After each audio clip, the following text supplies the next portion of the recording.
Hay una regla no escrita, un pacto de silencio entre los choferes de autobús que se ganan la vida devorando las carreteras más solitarias de México.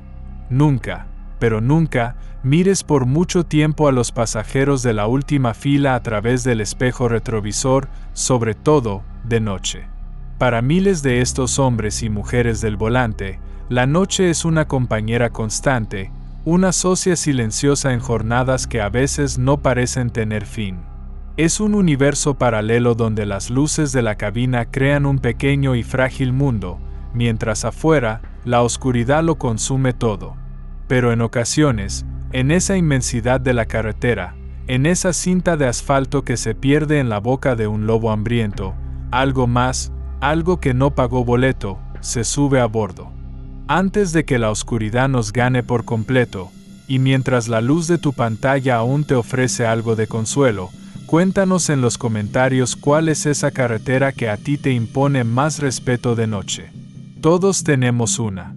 Esa que, sin saber por qué, nos acelera el pulso. Ahora sí, apaga las luces, busca una posición cómoda y, sobre todo, escucha con atención, porque el primer viaje, el que nos enseñará a desconfiar de nuestros propios ojos, está a punto de comenzar. Primer relato: el pasajero del reflejo. La primera historia nos la comparte Román, un hombre que ha pasado más de 20 años de su vida al volante, en la ruta que conecta la intrincada Sierra de Oaxaca con la capital del estado. Un hombre de manos curtidas y mirada cansada, de esos que creen, o creían, haberlo visto todo. Su relato empieza una noche de noviembre, una de esas noches en que la niebla baja de las montañas como un manto espeso y húmedo, aferrándose al parabrisas, obligándote a bajar la velocidad y a agudizar cada uno de tus sentidos hasta el límite. Me llamo Román y si mi vida tuviera un olor, sería una mezcla de diésel, café recalentado y la soledad de la madrugada. Me conozco cada curva, cada bache y cada cruz que adorna el camino en la ruta de la sierra. Esas cruces son recordatorios silenciosos de que la carretera siempre cobra. He visto accidentes terribles, he lidiado con borrachos agresivos, he llevado a gente humilde que baja a la ciudad a vender lo poco que la tierra les da. Yo creía que ya nada podía sorprenderme, que mi capacidad de asombro se había gastado junto con las llantas de una decena de autobuses. Qué equivocado estaba. Eran casi las 2 de la mañana. La corrida iba casi vacía, apenas unas 6 o 7 almas dormitando en sus asientos, cada una envuelta en su propio mundo de sueños. Había dejado de llover, pero la neblina era una pared blanca. Las luces altas apenas se abrían paso unos metros, era como avanzar a ciegas por un túnel de algodón y silencio. Justo en el tramo conocido como el Espinazo del Diablo, un lugar que se ganó su nombre a pulso por sus barrancos traicioneros y las historias que se cuentan sobre él, vi una silueta al borde del camino. Ahí no hay paradas. No hay nada, solo pinos, rocas y el precipicio que bosteza en la oscuridad. Pero la figura, un hombre, levantaba la mano con una urgencia que helaba. Mi primer instinto, el que la compañía te graba a fuego en el cerebro, fue seguirme de largo. Las reglas son claras, no subes a nadie en medio de la nada. Es un riesgo, una invitación a un asalto o algo peor.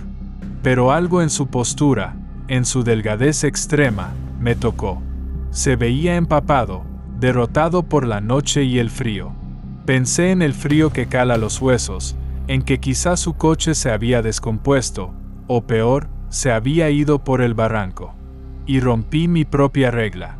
Rompí la regla de todos. Frené el autobús con un chirrido que cortó el silencio como un cuchillo. El sonido pareció despertar a los demás pasajeros por un segundo, quienes se removieron en sus asientos antes de volver a caer en su letargo. Abrí la puerta y el hombre subió, sin atreverse a mirarme a los ojos. Era alto, huesudo, y su ropa parecía vieja.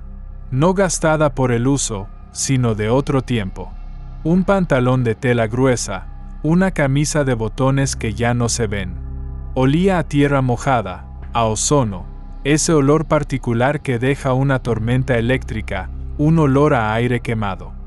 ¿A dónde va, jefe?, le pregunté, tratando de sonar casual, de esconder la punzada de inquietud que ya sentía. Él levantó la vista apenas un segundo. Sus ojos eran oscuros, hundidos en su cráneo como dos pozos. Adelante nomás. Yo le aviso, dijo. Su voz era hueca, apagada, como si viniera de muy lejos, como el eco en una cueva. Me extendió la mano con el pago. Y ahí sentí la primera heladez de verdad. Sus dedos estaban fríos, no como la piel mojada, sino como el hielo. Un frío que parecía absorber el calor de mi propia mano. Y las monedas eran viejas, pesadas, de esas que el Banco de México sacó de circulación hace décadas. Las tomé, sintiendo un escalofrío que no era por el clima de la sierra. Las dejé caer en la caja. No tintinearon. Resonaron con un ruido sordo, pesado, como piedras cayendo en lodo. Él caminó por el pasillo, con pasos extrañamente silenciosos, y se sentó en la fila 5, del lado del pasillo. Seguí la marcha, pero ya no estaba tranquilo. Tenía una sensación extraña en la boca del estómago, un nudo de alambre. Algo no cuadraba. Unos minutos después, por pura costumbre, alcé la vista al gran espejo retrovisor, el que me muestra todo el panorama del autobús, mi tercer ojo. Conté a mis pasajeros dormidos, 1, 2, 3, 4, 5. Me faltaba uno. El que acababa de subir. Miré otra vez, más despacio. Podía ver el asiento donde se había sentado, el número 5. Podía ver la ventana a su lado, con las gotas de la niebla resbalando lentamente. Veía el asiento vacío junto a él. Pero él no estaba. El asiento estaba vacío. El corazón me dio un vuelco. Giré la cabeza un poco, apenas por encima del hombro, un movimiento rápido para ver directamente. Y ahí estaba, sentado, inmóvil, con la cabeza gacha, como si estuviera rezando o dormido. Sentí un alivio que me duró un segundo, porque fue reemplazado por una confusión helada. ¿Cómo era posible? Lo estaba viendo con mis propios ojos, ahí, en el asiento 5, pero en el espejo, mi segundo par de ojos, su lugar estaba vacío. No existía. Busqué una explicación lógica. Un punto ciego. Un juego de luces y sombras. El cansancio extremo. 1000 excusas que mi mente fabricaba desesperadamente. Pero yo conozco ese espejo mejor que mi propia cara. Está hecho para verlo todo. No tiene esos puntos ciegos. Miré una tercera vez, fijando la vista, queriendo forzar a la lógica, queriendo encontrarlo en el reflejo.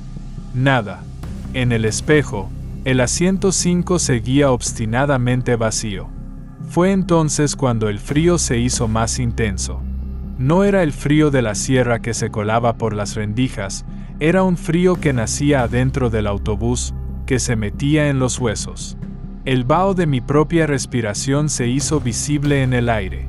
La calefacción estaba al máximo, pero era como tratar de apagar un incendio con un vaso de agua. No servía de nada. Vi por el espejo como los otros pasajeros se acurrucaban más en sus asientos, temblando en sueños, ajenos a la presencia gélida que nos acompañaba. Luego vino el sonido. Un goteo. Ploc, ploc, ploc. Lento y constante. Miré el techo, las ventanas. Todo estaba seco por dentro. El sonido venía de su asiento. Pero cuando lo veía directamente, el hombre parecía seco. Su ropa, que antes estaba empapada, ahora solo se veía húmeda. Pero en el espejo, donde el asiento estaba vacío, comencé a ver cómo se formaba un charco oscuro en el suelo. Un charco que crecía con cada gota fantasma que sonaba en mis oídos. El pánico se me empezó a atorar en la garganta. Quería pisar el acelerador, llegar al próximo pueblo, a cualquier lugar con luz. Mis manos sudaban sobre el volante, haciéndolo resbaladizo. Intenté prender la radio para escuchar otra voz humana, cualquier cosa que rompiera esa tensión insoportable. Pura estática. Un ruido blanco que parecía burlarse de mí, como si se riera en un idioma que solo las cosas muertas entienden. Conduje así no sé cuánto tiempo, atrapado en una pesadilla lúcida. Mi mirada saltaba de la carretera a la nada, del espejo a la 105, y de la 105 al espejo. En la realidad, un hombre en silencio. En el reflejo, un asiento vacío y un charco que se hacía más y más grande. De pronto, el hombre se puso de pie. Todo mi cuerpo se tensó. Caminó por el pasillo con ese mismo paso lento, pesado y silencioso, y se paró junto a mí. El frío se volvió insoportable, como estar dentro de un congelador. «Aquí está bien, jefe», dijo, sin mirarme, señalando un tramo de oscuridad total. No había una casa, ni una luz, ni un alma. Abrí la puerta, la mano me temblaba sin control. Él bajó el primer escalón y se detuvo. «Gracias por la ayuda». «Ya casi llego», susurró. Y entonces, bajó y se perdió en la niebla al instante. Para estar seguro, para aferrarme a un último trozo de realidad, miré por el espejo lateral, el de afuera. Esperaba verlo caminar, alejarse por la cuneta. No había nadie. Se había desvanecido en el instante en que sus pies tocaron el asfalto. Un terror primitivo, animal, se apoderó de mí. Quise cerrar la puerta y arrancar como un loco, pero algo me hizo ver una última vez el espejo de adentro, el retrovisor. Y entonces lo vi. En el reflejo, el hombre seguía ahí, sentado en el asiento número 5. Pero ya no tenía la cabeza gacha. La estaba levantando lentamente, muy lentamente, y en el espejo, sus ojos se encontraron con los míos. No eran ojos. Eran dos cuencas vacías, oscuras, profundas. Y su rostro, que en persona solo se veía cansado y triste, en el reflejo se estaba deshaciendo, la piel pudriéndose y cayendo para mostrar el cráneo por debajo, en una sonrisa horrible y triunfal. Me sostuvo la mirada por un segundo que se sintió como una eternidad, y luego, se desvaneció como el humo de una vela recién apagada. No recuerdo haber cerrado la puerta. Solo recuerdo el rugido del motor mientras yo pisaba a fondo, huyendo de esa imagen, de esa sonrisa, de esas cuencas vacías grabadas a fuego en mi cerebro. No paré, no reduje la velocidad hasta que vi las luces de la terminal de Oaxaca. Llegué al patio temblando, pálido como un fantasma, sintiendo que había envejecido 20 años en 20 minutos.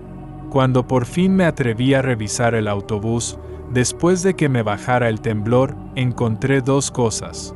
En el suelo, donde había estado sentado ese hombre, había un charco de agua sucia y con lodo, un lodo negro y apestoso. Y en medio del charco, brillaba algo. Era una moneda. No era de las que me había dado. Era una moneda de plata, antigua, pesada, con un águila que no reconocí. La toqué con la punta de una varilla. Estaba helada. Ahí la dejé.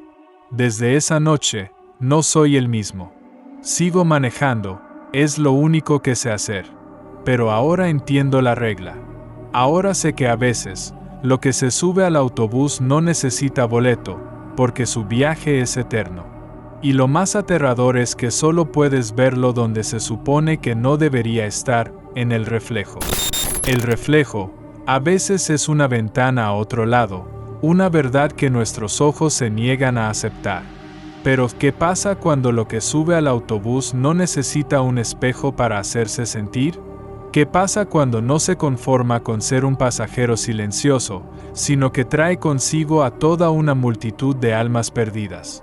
¿Qué ocurre cuando decide crear sus propias paradas en medio de la nada, esperando a un conductor que se atreva a detenerse? Segundo relato, la parada fantasma. Este relato nos llega del norte, de un chofer llamado Javier. A diferencia de Román, Javier era joven, de esa nueva generación que confía más en el GPS que en las historias de los viejos zorros del camino. Cubría la ruta entre Zacatecas y Durango, un tramo conocido por sus rectas infinitas que se pierden en el horizonte y por un silencio que, de noche, puede volverse tan pesado que amenaza con aplastarte. Javier creía que los únicos peligros reales eran el cansancio y los baches, hasta que una noche descubrió que hay lugares que no aparecen en ningún mapa, y pasajeros que no figuran en ninguna lista. Me llamo Javier. Cuando empecé en esto, los colegas más grandes, los que ya tienen la espalda doblada de tanto manejar, me contaban historias de fantasmas, de la Llorona en los vados, de traileros con pactos demoníacos. Yo nomás me reía. Para mí, el terror era que te fallara el motor en medio del desierto o que se te reventara una llanta a 100 por hora. Mi mundo era lógico, mecánico. Todo cambió en una corrida de madrugada, justo pasando el señalamiento del trópico de Cáncer. Eran casi las 3, la hora muerta.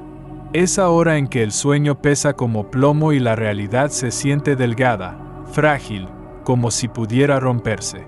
Iba solo, sin pasajeros, llevando un autobús vacío a Durango para la primera corrida de la mañana. La monotonía del desierto era hipnótica, solo la línea blanca que corría bajo las llantas y el zumbido del motor. Para no dormirme, traía la música a todo volumen, un rock que retumbaba en el espacio vacío. De repente, la pantalla de mi GPS parpadeó, mostró una serie de caracteres sin sentido y se apagó. La música se cortó. Silencio absoluto. No puede ser, murmuré. No era raro perder la señal de satélite ahí, pero nunca se había apagado por completo de esa forma. Intenté reiniciarlo, nada. La pantalla estaba muerta. Saqué el celular, sin servicio, por supuesto. Estaba a oscuras, tecnológicamente hablando. No me preocupé demasiado, me sabía la ruta de memoria. O eso creía. Como 20 o 30 kilómetros más adelante, vi unas luces parpadeando a lo lejos. Al acercarme, distinguí la silueta de un paradero. Me pareció rarísimo, imposible.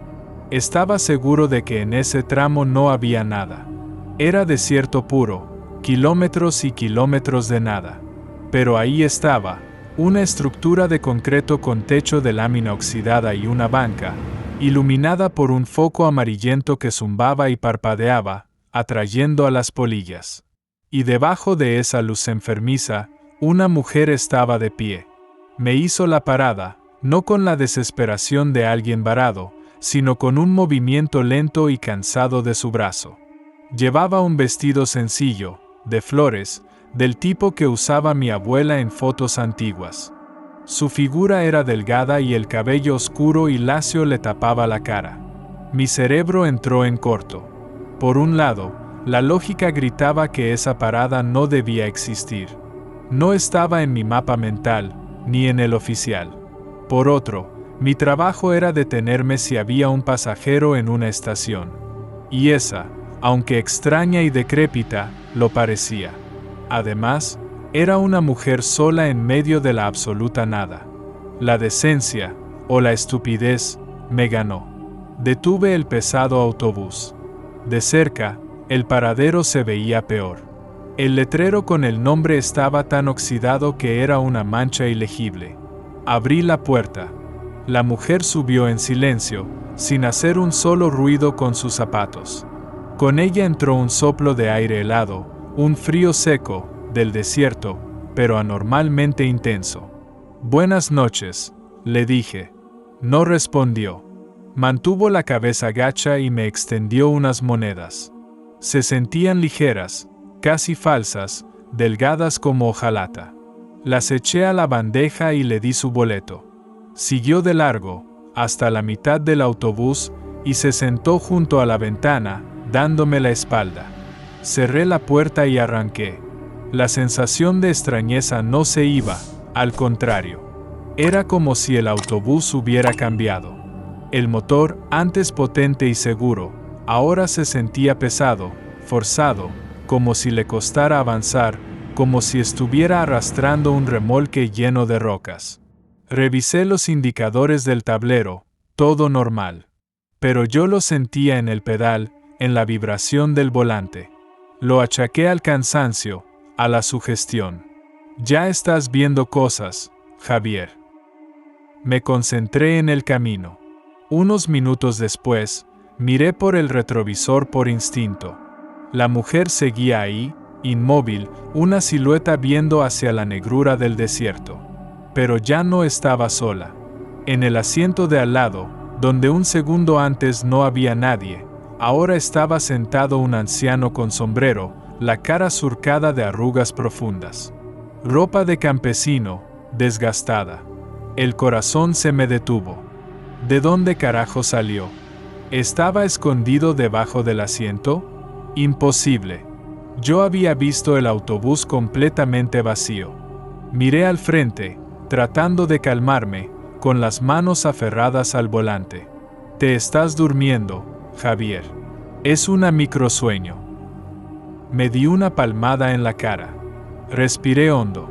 Y volví a mirar al espejo. El terror se me anudó en el estómago. Ya no solo era el anciano. En la fila de adelante, ahora había una pareja joven. Él con el pelo engominado, ella con un peinado alto. Se miraban, pero sus caras no tenían expresión, como las de dos muñecos de cera. Y en la fila de atrás, una madre con un niño en brazos, envuelto en un rebozo. Y más atrás, otros dos hombres con sombreros de paja. El pánico se convirtió en hielo en mis venas. Con cada kilómetro que avanzaba, aparecían más figuras en los asientos. Llenaron el autobús en un silencio sepulcral. Hombres, mujeres, niños. Todos con ropas sencillas, anticuadas. Todos con la misma palidez mortal, la misma quietud de estatuas de sal. Nadie hablaba. Nadie tosía. Nadie se movía. Solo estaban ahí, sentados, con los ojos vacíos fijos al frente o en la ventana. El peso que sentía ya no era una sensación. Era real. El motor gemía, sufría como un animal herido. Tenía el acelerador casi a fondo y el velocímetro apenas marcaba 60 por hora. El aire adentro estaba helado y olía a polvo, a ropa guardada por años, a tierra seca y a una profunda tristeza. Quería gritar. Quería frenar en seco, abrir la puerta y correr hacia el desierto. Pero estaba paralizado de miedo, pegado al asiento, con las manos aferradas al volante como si fuera un salvavidas. Sentía a toda esa multitud silenciosa y fría detrás de mí, su peso colectivo amenazando con reventar las llantas, aplastando la suspensión. Y entonces escuché un susurro. Al principio casi no se oía, un zumbido bajo las notas del motor. Pero poco a poco se hizo más claro. No eran palabras. Era un murmullo colectivo, un lamento bajo y monótono que parecía venir de todas partes y de ninguna. Era el sonido de la pena acumulada, de la resignación, del fin de un viaje. No sé cuánto tiempo manejé así, en ese estado de terror puro. Quizá fue 1 hora, o 10 minutos que se sintieron como una vida entera. De pronto, a lo lejos, vi el resplandor de un pueblo. Sombrerete. Nunca en mi vida me había dado tanto gusto ver las luces de ese pequeño pueblo minero. Conforme me acercaba y las luces de la calle entraron por las ventanas a la cabina, sentí un tirón violento. El autobús se lanzó hacia adelante, como si me hubieran quitado un peso enorme de encima, como si un ancla gigante se hubiera soltado. El motor dejó de gemir y volvió a rugir con su potencia normal. El frío se disipó al instante. Frené tan brusco en la orilla de la carretera que las llantas rechinaron. Con el corazón en la garganta y temblando como una hoja, miré el espejo retrovisor. El autobús estaba vacío. Completamente, absolutamente vacío. Ni la mujer, ni el anciano, ni la pareja. Nadie. Como si nunca hubieran estado ahí. El único olor era el del plástico y el diésel. Llegué a la terminal de Durango al amanecer, sintiendo que había envejecido 10 años. Le conté todo a uno de los despachadores más viejos, don Artemio, esperando que se riera de mí, que me dijera que estaba loco. No se rió. Me escuchó con una seriedad total, asintiendo despacio con su cabeza canosa. Al final, me puso una mano en el hombro. «Te detuviste en una parada de descanso, muchacho», me dijo con su voz rasposa. «Pero no para los vivos. Hace muchos años, un camión de redilas que llevaba jornaleros y a sus familias a la pizca se volcó en esa carretera. Murieron todos. Dicen que sus espíritus siguen ahí, al borde del camino, esperando un aventón para seguir el viaje que nunca terminaron». Revisé la caja del dinero. Las monedas ligeras y falsas de la mujer ya no estaban. Habían desaparecido, igual que ella y sus compañeros de viaje. Pedí mi cambio de ruta al día siguiente. Jamás volví a pasar por ese tramo de noche. Y ahora, cuando el GPS se apaga o la radio falla, ya no me río. Bajo la velocidad, aprieto el volante y rezo para no ver ninguna luz solitaria parpadeando al costado del camino. Porque aprendí de la peor manera que hay paradas que no están en nuestros mapas, pero que son muy reales para los que aún no encuentran su destino. Hay encuentros fugaces, fantasmas que suben y bajan en una misma noche, dejando solo un recuerdo helado y una advertencia grabada en la memoria. Pero el verdadero terror, a veces, llega cuando la aparición no tiene ninguna intención de bajarse. Cuando su presencia silenciosa te acompaña kilómetro a kilómetro, como una sombra pegada a tu espalda, hasta el mismísimo final de la línea. Tercer relato, la última fila. Nuestra última historia es, quizá, la más inquietante. Su horror no está en un susto repentino ni en una horda de espectros, sino en una tensión que crece lentamente, en una normalidad que se va torciendo poco a poco hasta volverse una pesadilla insidiosa. Nos la cuenta Miguel, un conductor de la concurrida autopista México-Querétaro. Miguel era un hombre metódico, casi obsesivo con las reglas y el orden. Su ritual al final de cada viaje era caminar por el pasillo, asegurándose de que no quedara basura, objetos olvidados o algún pasajero dormido. Fue ese ritual el que lo llevó al borde de la locura. Me llamo Miguel. A mí me gusta la rutina, el orden. Mi autobús es mi oficina, limpia, ordenada, predecible. La ruta México-Querétaro es un monstruo de asfalto, siempre llena de gente, de ruido, de vida. De noche es distinta, pero sigue habiendo un flujo constante de autos, un río de luces rojas y blancas. Aquí el peligro son los vivos, los asaltantes, los conductores imprudentes. O eso es lo que yo pensaba. Era un sábado por la noche, mi último viaje del día, el que me llevaría a casa. Salí de Querétaro hacia la terminal del norte en la Ciudad de México. El autobús no iba lleno, pero en cada parada subía y bajaba gente, un goteo constante. En la primera de todas, al arrancar en Querétaro, subió ella. La noté al instante, era imposible no hacerlo. Una mujer joven, de unos 25 años. Muy hermosa, de cabello negro y largo, y una piel pálida, casi de porcelana, que contrastaba con la noche. Pero lo que más llamaba la atención era su vestido. Un vestido rojo, de un color intenso, vibrante, que parecía absorber toda la luz y rompía con la monotonía gris y azul del interior del autobús. Subió, pagó con el dinero exacto, sin decir una sola palabra. Me dedicó una sonrisa. No fue una sonrisa amable, ni coqueta, ni agradecida.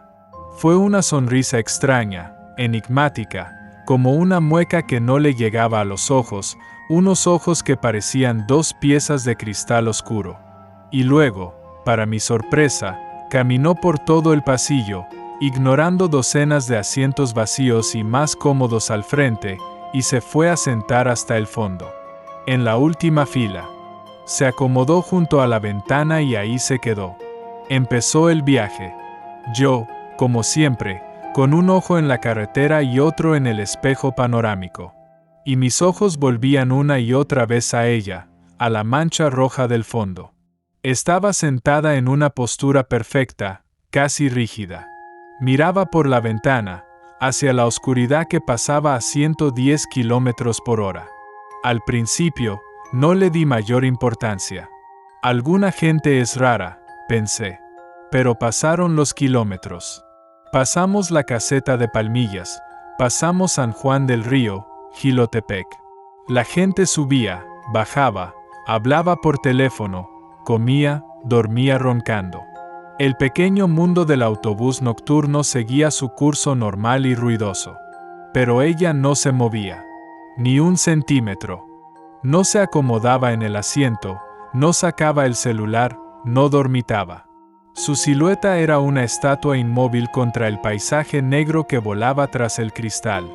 Una inquietud sutil empezó a crecer en mí, como una mala hierba. Su quietud era antinatural. No era la calma de alguien dormido, era la inmovilidad de un maniquí.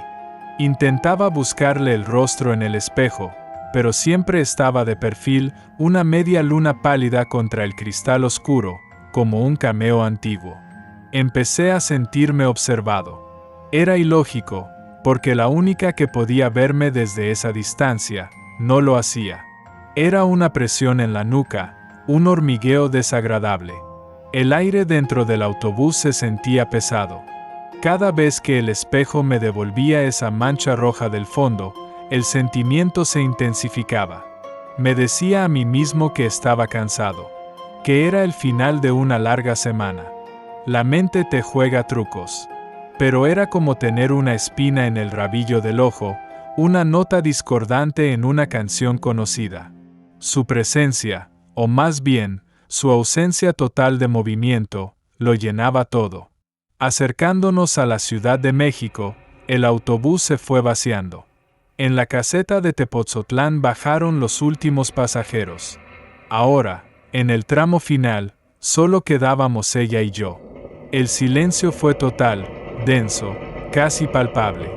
Ya no había murmullos, ni el crujido de las bolsas de papitas, solo el zumbido del motor. Y en ese silencio, mi paranoia se disparó. Sentía su presencia en la última fila como un peso físico en mi espalda. Me la imaginaba levantándose, caminando sigilosamente por el pasillo hacia mí. El corazón me latía con una fuerza desbocada. Finalmente, las luces de la terminal. Suspiré con un alivio que me inundó el pecho. Estacioné en mi andén designado y apagué el motor. Silencio absoluto. Hemos llegado a la terminal del norte, anuncié por el micrófono, con la voz temblorosa, casi un susurro. Última parada. Esperé. Nada. Ningún movimiento. La figura roja en la última fila seguía exactamente igual. El miedo se empezó a mezclar con la molestia. ¿Se habría quedado dormida de esa forma tan rara, tan tiesa? Apagué las luces principales, dejando solo las tenues luces de servicio. Tomé mi linterna. Era hora de mi ritual, me dije, para darme valor. Caminé por el pasillo, que ahora parecía eterno y estrecho. Señorita, dije a medio camino. Mi voz sonó débil. Ya llegamos. Silencio. Me acerqué más. El aire a su alrededor era frío. Un frío de congelador, seco y penetrante. Señorita, disculpe, tiene que bajar. Vamos a cerrar el autobús. Llegué a su lado. Su rostro seguía girado hacia la ventana, oculto en la sombra. La mezcla de deber y terror me hizo extender la mano para tocarla suavemente en el hombro. Señorita, tengo que... Toqué su hombro. El grito se me atoró en la garganta. Lo que toqué no era piel, no era tela sobre un cuerpo. Era algo duro, liso, helado. Como plástico pulido. Con la leve presión de mi toque, la figura perdió el equilibrio y se desplomó lento, con una rigidez antinatural, hacia el pasillo. No era una mujer. Era un maniquí. Un maniquí de tienda, increíblemente realista, con una peluca de cabello negro y un vestido rojo sangre. Me quedé paralizado, viendo esa cara de plástico con ojos de cristal sin vida que ahora me miraban desde el suelo. Mi mente no lo procesaba. ¿Quién? ¿Por qué? Tenía que ser una broma. Una broma de pésimo gusto. Entonces, el haz de mi linterna iluminó algo en el asiento, justo donde había estado sentada. Un papelito, doblado con cuidado. Con las manos temblando de una forma que nunca había experimentado, lo recogí. Lo desdoblé. Era un dibujo. Un dibujo de niño, hecho con crayones de cera. Mostraba a un hombre manejando un autobús. El autobús era una caja con ruedas, y el hombre, un monigote. Mis ojos, en el dibujo, estaban tachados con crayón negro, con una furia que casi había roto el papel. Y debajo, escrito con labial rojo, brillante y grasoso, había una frase. Gracias por cuidármela. Ahora me toca a mí cuidarte a ti. Mira debajo de tu asiento. El aire se me escapó de los pulmones en un silbido. Terror puro, absoluto. Esto no era una broma. Era una amenaza. Era algo más. Sentí como si el verdadero pasajero, el que puso el maniquí, nunca se hubiera bajado. O peor, como si acabara de subir y estuviera escondido, observándome. No miré debajo de mi asiento. No me atreví. Solté todo, la linterna, la hoja, todo. Y corrí. Corrí por el pasillo como un animal despavorido, salté los escalones y salí disparado del autobús, gritando por ayuda, por los guardias, por quien fuera. Los guardias de seguridad me vieron como si estuviera loco, drogado. Registraron el autobús de arriba a abajo. No había nadie. Y debajo de mi asiento no había nada. Absolutamente nada. Se llevaron el maniquí como si fuera un objeto perdido más. Nunca se supo quién lo puso ahí, ni quién escribió la nota. Renuncié al día siguiente. No podía volver a sentarme en ese asiento. No podía volver a mirar un espejo retrovisor sin sentir un sudor frío. Durante semanas, cada vez que cerraba los ojos, veía ese vestido rojo y esa sonrisa pintada. Y a veces, hasta el día de hoy, caminando por la calle, me parece ver a lo lejos, entre la gente, a una mujer con un vestido rojo, de pie, perfectamente quieta, observándome. Las carreteras guardan los secretos de quienes las recorren a diario, las historias de los que llegaron a su destino y las de aquellos que, por alguna razón, se quedaron en el camino. Para Román, para Javier, para Miguel, cada viaje nocturno se convirtió en un recordatorio de que, en la inmensa soledad del asfalto, nunca están realmente solos. Sus testimonios nos hacen pensar en esas presencias que viajan en el asiento de al lado, en el reflejo de un espejo o en la última fila, esperando en silencio, con destinos desconocidos. La próxima vez que viajes de noche, cuando las luces de la carretera se vuelvan hipnóticas y el cansancio comienza a jugar con tu mente, mira con atención a tu alrededor. Quizá descubras que tu compañero de viaje tiene un destino muy diferente al tuyo. Quizá descubras que el boleto más caro no es el que se paga con dinero, sino con un pedazo de tu tranquilidad. Si has vivido algo similar, si conoces una historia de las carreteras de México o de cualquier otro lugar, compártela en los comentarios. Queremos escucharla. No olvides suscribirte y activar las notificaciones para que no te pierdas los relatos que habitan en la oscuridad. Hasta la próxima, y mucho cuidado en el camino.